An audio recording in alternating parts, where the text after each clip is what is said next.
Right. Mo is the boss. There's no questions about it. He's the smallest, but he is the mightiest, and he rules with his paws. If he wants to, he'll let them rub up against him, but when he's not in the mood, it turns into a bit of a boxing match.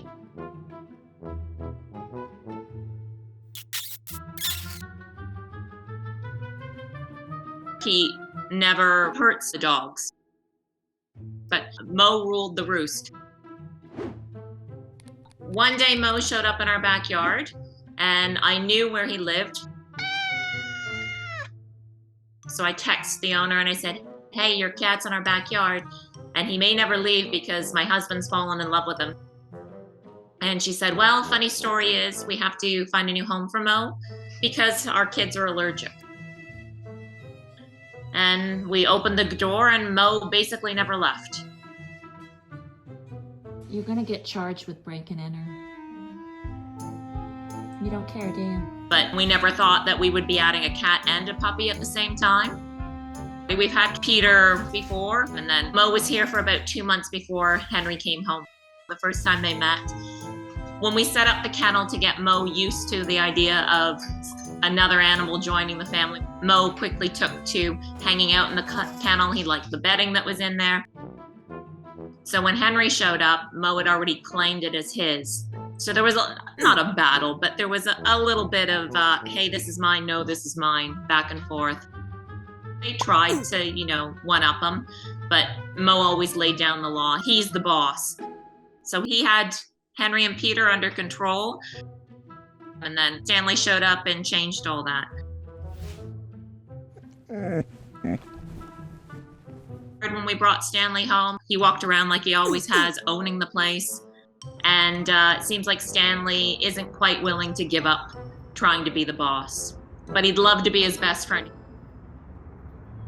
He just gets so excited when he's allowed to be around Mo that he can't really contain himself. Stanley was very, very interested in this very large orange squirrel. I'm sure that's what he thought Mo was. But Mo just, confidently stood there and held his own. Stanley is extra puppyish with Mo. So Stanley's looking for someone to play with, and Mo is the one that's engaging him the most, for sure. He won't stop until he gets what he wants. Stanley will never give up until Mo is willing to cuddle with him all the time. He would like to roll around on the ground with Mo. He brings him a ball, he brings him a toy. He just never gives up. He really, really wants to be best friends with Mo. He wants to hang out with him all the time. So he will keep on trying and trying and trying until Mo puts up with Stanley's antics.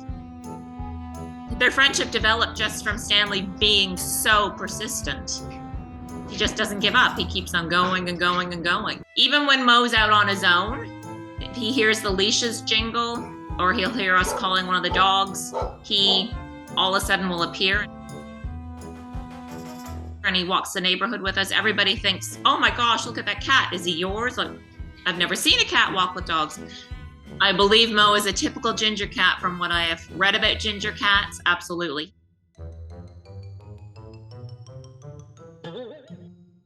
Mo's friendship with Henry and Peter changed their life.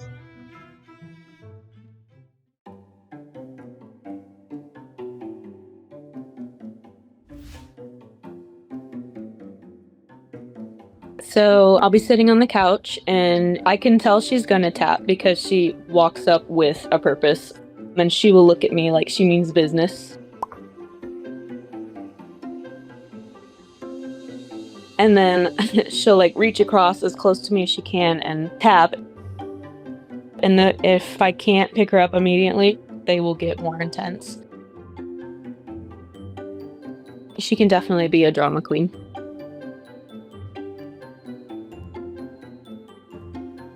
Most of the time, she lets me know she wants something. Whether that is I bring her up for cuddles, which she always gets, or if we have food on the couch, then she'll usually pop in. But when I first got her, I was told she just had a physical disability. And I've had family members tell me like, oh, a lot of people wouldn't take care of a cat like that. But I'm very protective over Penny, so I am quick to defend her. No feeling. I was working part-time at a vet. One of my coworkers had a litter of kittens. And she called me and asked if I would be interested in Penny because of her disability. And so it ended up being a foster situation, or so I thought. But I ended up falling in love with her and just keeping her.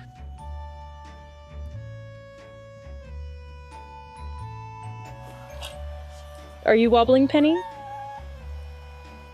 So when I got her, I ended up doing a little more research.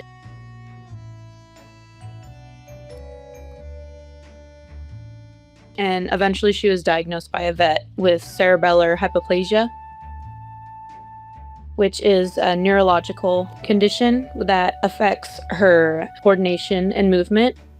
So she's wobbly when she walks. She tends to like curl to one side.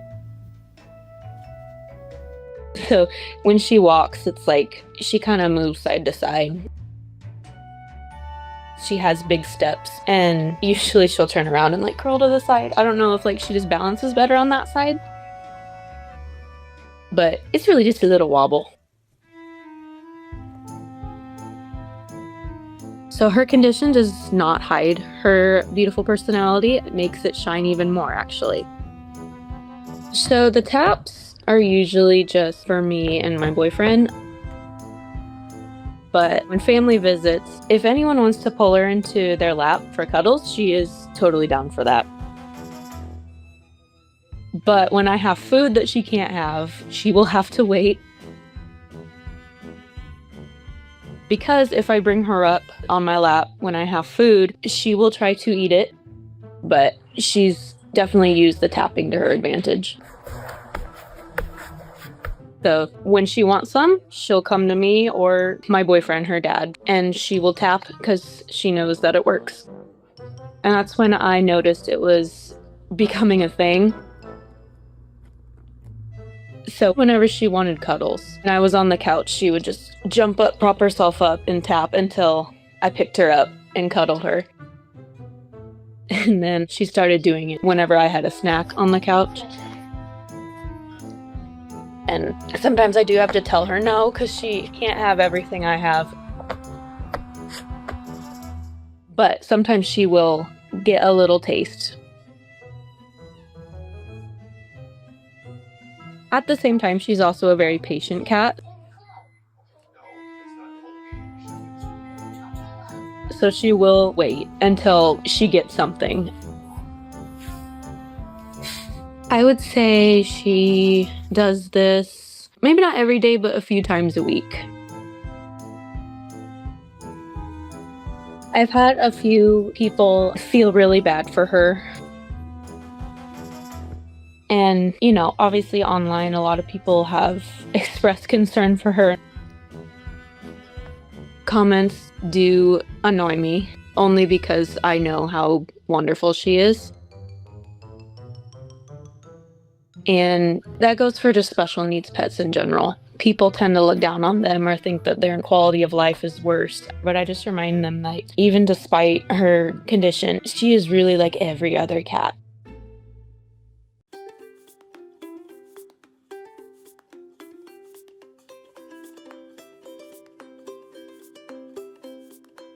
Zoey is rocking the ball nonstop. We thought it was just because it makes a funny sound, but the reason is much more dramatic. It's because of one dog. Zoey wants to rock her bowl. It's her favorite thing. If we let her rock the bowl all day long, she would. We have to take the bowl and we put it in her bed so she still has the bowl. If she doesn't have food in her bowl, she'll rock her bowl nonstop until we feed her. She's very dramatic. She flops down in front of us. Are you done? Listo. If the bowl's away, she will be very upset and be meowing at us. Zoe thinks that she can have whatever she wants. So that's when we started the diet. But it took a while for us to understand what she was doing. Zoe. There's food right here. We were looking for a cat. Unfortunately, ours had passed away. So we went to the local humane society and we found Zoe. She had 2 brothers with her, but she was really vocal and wouldn't stop talking to me. So I just knew that that was the right kitten. I mean, her and Fallon have always been best friends because we got them at the same time and they're the same age. They played together all the time. And then she settled down after about a year. And it was at that moment when she started pawing at her bowl. As soon as the bowl was empty, she would start rocking it. Zoe, are you hungry? Are you hungry? Okay, I'll get you some food. So when she was a kitten, Fallon was also a puppy, and he would eat her food. So she started noticing that. So as soon as we would feed her, she would go over and eat all her food as fast as she could so that Fallon couldn't get it. And without noticing, that made her gain a lot of weight really fast. Her vet told us that she was too big and she had to be on a diet. So we want her to have a long and happy life. First, it was just like, oh, stop it, Zoe. Like, that's annoying. But usually it's just rock the bowl because it's empty. Honestly, it's pretty much her toy at this point. She doesn't let anything bother her, anything around her. She just keeps going. When she is hungry, she will start flopping on the ground, being dramatic, meowing at us. Sometimes she'll take a little break. She'll lay down, but then she'll get right back to it. Hey Google. Even if she's not going to eat it, she wants her bowl full.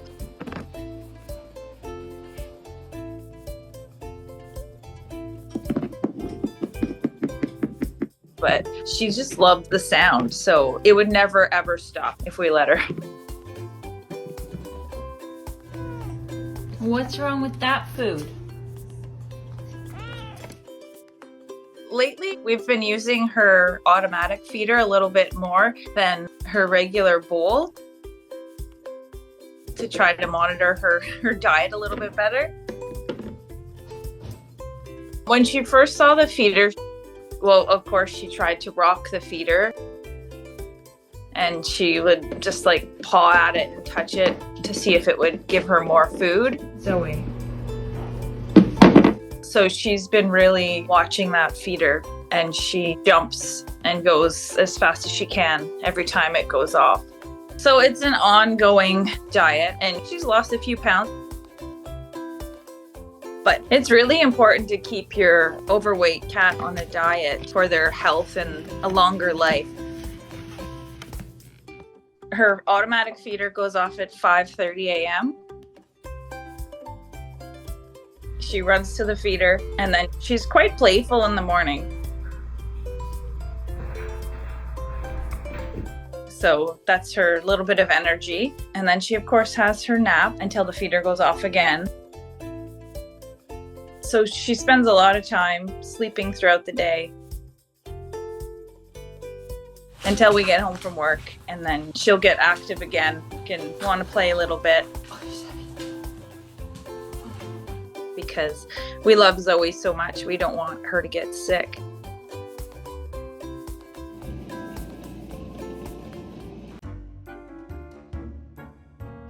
Why? Why? Scooby is just like a toddler in the house. He'll usually jump on top of a cabinet and then scream, demanding attention. You're gonna miss the chicken. What are we gonna do then? Why? Why? How are you gonna get down? I got Scooby 6 years ago. And I was like, oh my God, did I make a mistake? I picked him up. He was scraggly and skinny, and he sounded like a monster, and he looked scary. I could sharpen a knife on these. This is so impressive. So I know he was kind of last in his litter to be picked. From the first day. He said, all right, I'm going to make this the house of my dreams. Wow.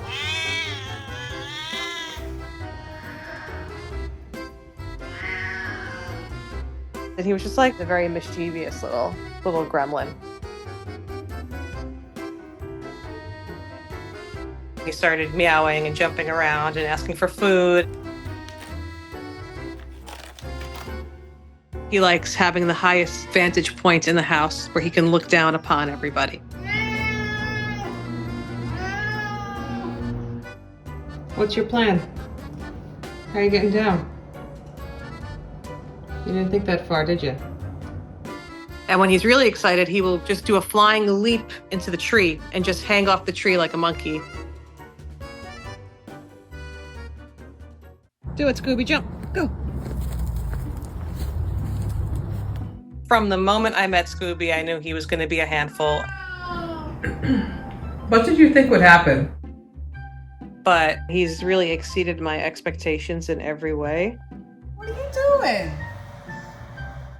Huh?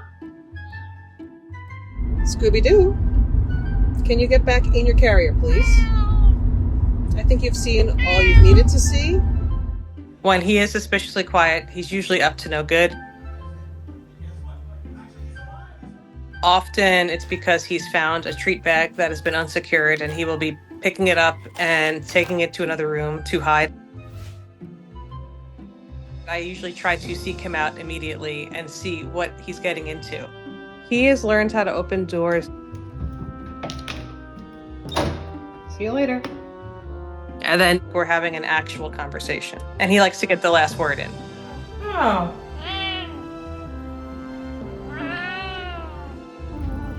What's up, Scooby-Doo? Good morning. I don't know about how other cats work, but he does talk back. He's a loud cat. And I was like, oh no, did I just sign up for many years of listening to this? But he turned 6. And he's calmed down a bit now. Come on, Scoobert.